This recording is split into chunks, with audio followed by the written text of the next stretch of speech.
Selamat datang kembali di Bilas Otak. Hari ini, saya akan menjelaskan film Eega yang dirilis pada tahun 2012 di adegan pembuka. Kita diperkenalkan dengan seorang industrialis kaya dan kuat bernama Sudep. Dia berlatih menembak senjata api di pusat pelatihan. Sudep tidak melewatkan satu tembakan. Mengesankan semua orang di sekitarnya. Di tengah sesi pelatihan, rekan bisnis dan temannya Adi mendekat. Keduanya harus menghadiri pertemuan bisnis penting dalam beberapa menit, tetapi Sudep sama sekali tidak menyadarinya. Adi memintanya untuk lebih bertanggung jawab mengingat klien mereka, sulit untuk menyenangkan, tapi Sudep hanya mengabaikannya. Alih-alih, dia mendekati seorang wanita muda di sisi lain lapangan, dan dengan menggoda mengajarinya untuk menembak di tempat lain. Seorang seniman miniatur muda bernama Bindu membangun hati kecil, tetapi tidak puas dengan itu. Saat listrik padam, dia memindahkan pengaturannya ke sisi jendela dan mencoba menggunakan cahaya bulan untuk menyelesaikan patung mini. Nani adalah tetangga sebelah Bindu, yang naksir dia selama 2 tahun terakhir. Bindu hampir tidak pernah mengakuinya, tetapi pria itu gigih untuk suatu hari nanti membuatnya jatuh cinta padanya. Dia melihat Bindu berjuang untuk bekerja meski dalam kegelapan. Jadi dia membuat bola lampu darurat menggunakan torchlight dan aluminium foil. Dia dengan senang hati menyelesaikan patung itu. Namun, setelah dia selesai, dia hanya menutup jendelanya dan pergi tidur. Teman Nani menyebutnya kasar karena tidak berterima kasih padanya. Keesokan harinya, Sudep mengadakan pesta eksklusif merayakan ulang tahun ketiga perusahaannya. Salah satu kliennya yang telah memberinya waktu untuk bertemu. Adi terkejut bagaimana pria itu setuju untuk menandatangani surat-surat perjanjian itu, tetapi keraguannya berubah menjadi kejutan, ketika dia melihat bahwa istri klien adalah wanita yang Sudep rayu waktu di pusat pelatihan senjata api. Sudep telah berhasil mencapai kesepakatan dengan klien, setelah itu mitra bisnis pergi ke bar untuk minum dan merayakan kesuksesan. Ketika mereka berbicara, kami menemukan bahwa sumber kekayaan Sudep adalah mendiang istrinya yang dia bunuh beberapa tahun yang lalu. Sejak itu dia telah mengambil alih perusahaannya dan menjalankannya sebagai miliknya. Selain sebagai seniman miniatur, Bindu juga menjalankan sebuah LSM bernama Project 551 yang mempromosikan pendidikan anak-anak. Dia berada di kantor Proyek 551 bersiap untuk membeli buku untuk anak-anak yang tidak mampu, tetapi organisasinya tidak memiliki dana. Seseorang menyarankan Bindu untuk mengatur pertemuan dengan Sudep karena perusahaannya ingin mendukung organisasi nirlaba. Ketika dia berada di kantornya, Sudep melihatnya sekilas dan langsung tertarik dengan kecantikannya.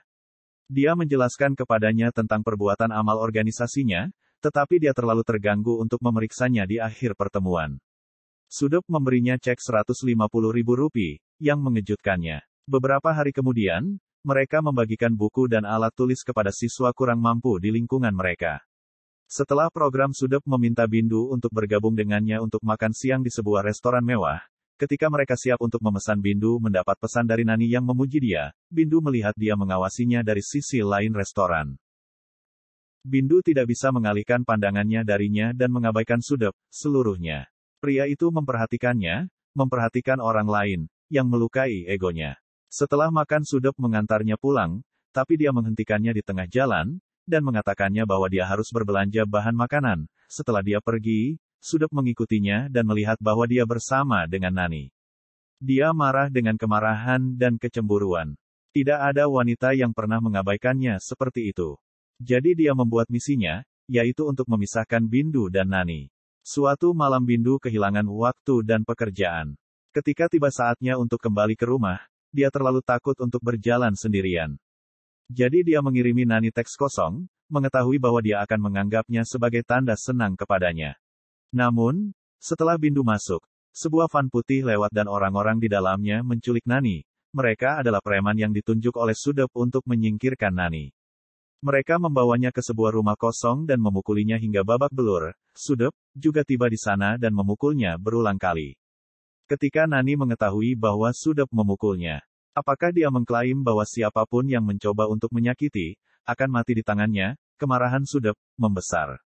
Jadi dia memukuli orang itu sampai mati. Tepat setelah Bindu menelepon, Nani mengatakan kepadanya bahwa dia mencintainya, tapi Bindu juga begitu. Beberapa saat kemudian mayat Nani bersinar biru, cahaya berpindah dari tubuhnya ke telur lalat di dekatnya. Di pagi hari, Mayatnya ditemukan di tengah jalan dan polisi yang korup menyatakan itu kasus kecelakaan. Mayat dibawa pergi dengan ambulans dan hancur 10 hari setelahnya. Kejadian itu, telur yang disambar cahaya aneh itu menetas melahirkan seekor lalat tersebut sebenarnya adalah Nani yang terlahir kembali sebagai hewan untuk membalas dendam pada pembunuhnya. Pada awalnya, dia tidak mengingat kehidupan masa lalunya dan mencoba untuk terbang, tetapi sayapnya menempel di tubuhnya. Dia hampir terbunuh oleh air yang mengalir. Segera, dia dikejar oleh seekor burung. Dan akhirnya dia memasuki sebuah rumah di sana. Seorang manusia secara tidak sengaja menenggelamkannya dalam cangkir penuh air. Lalat memperhatikan bahwa pria yang memegang gelas itu sudah. Ketika dia melihat wajahnya, lalat itu tiba-tiba mengingat kehidupan masa lalunya dan menjadi marah. Dia terbang keluar dari minuman dan menyerang pembunuhnya. Tapi dia segera menyadari bahwa sekarang dia bukan manusia lagi. Dia hampir tidak bisa melukainya dengan tangan. Sudup mengirim Nani terbang ke tanah. Tiba-tiba dia ingat mengikat dan bergegas ke rumahnya. Ketika dia akhirnya melihatnya, dia diliputi oleh emosi. Dia mencoba untuk mendapatkan perhatiannya, tetapi karena dia hanya seekor lalat kecil, tidak ada yang mengakuinya. Dia kemudian berbicara dengannya, kakak ipar tentang Nani dan mengklaim bahwa dia merindukannya. Di adegan berikutnya, Sudup masuk ke dalam pemandian uap kayu. Setelah anggota tubuhnya diikat, lalat itu masuk ke dalam telinganya. Kotak itu juga bergerak membuat Sudup hampir menabrak gagang pancuran yang tajam. Dia berjalan di luar telanjang, membodohi dirinya sendiri di depan mitra bisnisnya dan klien. Kemudian Sudup ada di kantor ketika dia menawarkan Bindu untuk ikut dengannya. Demi kesejahteraan organisasi mereka, mereka memutuskan untuk pergi keesokan harinya. Lalat Nani tidak membiarkan Sudup tidur nyenyak. Berjam-jam berlalu, tetapi dia sangat terganggu oleh lalat itu sehingga dia tidak tertidur bahkan sedetik pun. Akhirnya Sudup membungkus dirinya dengan spray dan tidur. Tetapi hanya beberapa menit kemudian, Bindu memanggilnya dan mengatakan kepadanya bahwa mereka harus naik pesawat dalam waktu setengah jam. Dia harus ke bandara, tapi Nani mengikutinya. Pada awalnya, lalat mengganggu polisi lalu lintas, membuatnya menggerakkan tangannya ke arah yang acak. Lalat Nani menyerang matanya, menyebabkan dia mengalami kecelakaan. Saat Sudup tersangkut di jok mobil, mata kanan lalat akan membunuhnya. Setelah pria itu diselamatkan, dia menjadi paranoid bahwa lalat akan datang untuk membunuhnya. Dia memiliki semprotan lalat di tangannya setiap saat agar aman. Orang-orang di sekitarnya mengira dia sudah gila, tapi Sudup tetap pada pendiriannya. Bindu datang menemuinya, yang membuat lalat marah. Ketika dia mencoba menyerang Sudup lagi, Bindu menyemprotnya dengan racun lalat. Nani jatuh dari jendela dan mendarat di semak. Dia akan mati ketika penyiram air mulai dan membersihkan racun di tubuhnya. Sudup pergi ke ahli entomologi untuk menanyakan apakah lalat dapat membalas dendam. Dokter menyarankan dia untuk menangkap, percaya bahwa dia hanya sedang delusi. Sudup masih tidak percaya siapapun dan pergi ke tempat pembuangan di mana mobilnya dibawa. Setelah reruntuhan di sana, dia bertemu dengan seorang pria aneh yang mengatakan kepadanya bahwa kekayaannya akan segera habis. Sudup mengabaikannya dan melihat sekeliling reruntuhan untuk menemukan pecahan kaca yang bertuliskan bunuh. Hari berikutnya, Nani melihat Bindu menangis, mengenang kematiannya. Dia menggunakan tetesan air mata di atas meja untuk menulis pesan padanya. Bindu sangat terkejut saat membacanya. Dia memegang lalat itu di telapak tangannya dan bertanya apakah dia benar-benar Nani. Kemudian lalat Nani mengangguk, kepalanya menegaskan bahwa dia telah dilahirkan kembali. Dia percaya lalat dan berjanji untuk membantunya membalas dendam pada Sudup. Menjadi seniman miniatur membantu perjuangan mereka karena Bindu menciptakan kacamata kecil untuk lalat untuk menyelamatkannya dari semprotan pengusir lalat. Sudup membuat pengawalnya mencari lalat, tetapi tidak satu pun dari mereka yang berhasil. Dia mencoba beberapa cara lain untuk membunuhnya, tetapi tidak ada yang berhasil.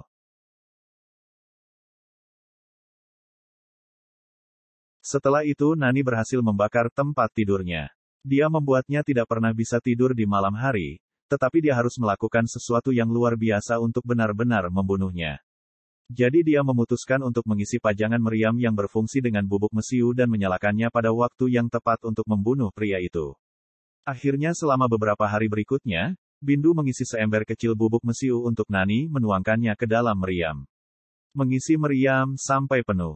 Tetapi ketika seorang pria memasukkan kertas tisu ke dalam moncong meriam, rencananya gagal. Keesokan harinya, Sudep merenovasi rumahnya dengan kacamata anti serangga dan pemindai untuk mencegah lalat masuk. Karena hal ini Bindu harus pergi ke rumah Sudep secara pribadi dan membantu Nani masuk ke rumah. Keesokan harinya, Sudep mengadakan pertemuan yang sangat penting dengan investor yang berencana mendanai proyeknya yang akan datang. Tetapi karena kurang tidur dan takut lalat, dia mulai mengoceh tentang semprotan pengusir lalat di tengah presentasi. Apalagi ada lalat yang mendarat di kepala investor, membuat Sudep membuang pot padanya membuat pertemuan jadi kacau. Mereka menolak mendanai proyek tersebut, membuat Sudep dan perusahaannya hancur. Setelah itu petugas pajak penghasilan diberitahu tentang semua uang haram yang disembunyikan Sudep di kantor. Dia dengan cepat mencoba mengeluarkan uang untuk mengirimnya ke tempat lain, tetapi karena lalat, uangnya dibakar menjadi abu, membuatnya hampir tidak punya uang. Saat itu Sudep ingat pria yang dia temui di tempat pembuangan sampah yang mengatakan kepadanya bahwa kekayaannya akan segera habis. Dia pergi mencarinya dan menemukan bahwa pria itu ahli ilmu hitam bernama Tantara. Dengan bantuan Tantra, Sudep mengetahui bahwa lalat itu adalah Nani yang telah dilahirkan kembali untuk membalas dendam. Mereka melakukan ritual dan menciptakan 2 burung jahat untuk menangkap Nani. Burung-burung itu mengejar lalat di sekitar rumah, tetapi dia berhasil membunuh keduanya. Pintu kaca terkunci dan rumah dipenuhi asap. Sudep dan Tantra terjebak di rumah, tetapi kemudian diselamatkan oleh Atia. Saat menonton rekaman CCTV, Sudep mengetahui bahwa Bindu adalah orang yang membiarkan lalat itu. Sekarang dia tahu rahasia mereka. Dia memutuskan untuk menggunakannya untuk membunuh lalat. Dia menyandranya dan meminta Nani untuk keluar, untuk menyelamatkan Bindu. Nani pun menyerah dan muncul. Dalam pertarungan berikutnya, Bindu berhasil bersembunyi sementara lalat mengalihkan perhatian Sudep. Dia mengambil jarum dan meluncurkannya ke mata Sudep. Tapi menggunakan magnet Sudep akhirnya berhasil menjebaknya. Dia kemudian menemukan Bindu bersembunyi di sudut dan menyandranya. Setelah itu dia memotong sayap lalat sambil mengejek mereka berdua. Saat itu Nani memperhatikan bahwa bola kertas yang menghalangi meriam telah jatuh. Artinya itu bisa menembak lagi dengan kekuatan terakhirnya. Lalat itu melapisi dirinya dengan bubuk mesiu dan melompat melalui api. Korek api yang menyala dan ke dalam meriam yang dimuat sebelumnya. Proyektil melewati Sudep, membunuhnya akhirnya. Itu juga mengenai tabung oksigen yang menyebabkan ledakan dahsyat di mana seluruh rumahnya terbakar di adegan terakhir. Kami melihat Bindu mengemudi untuk bekerja ketika seekor kucing jantan memanggilnya Nani, yang telah terlahir kembali sebagai lalat. Itu semua adalah alur dari film Ega 2012. Saya harap kamu menyukainya. Subscribe untuk lebih banyak konten seperti ini dan tekan tombol like sebagai dukungan kepada kami.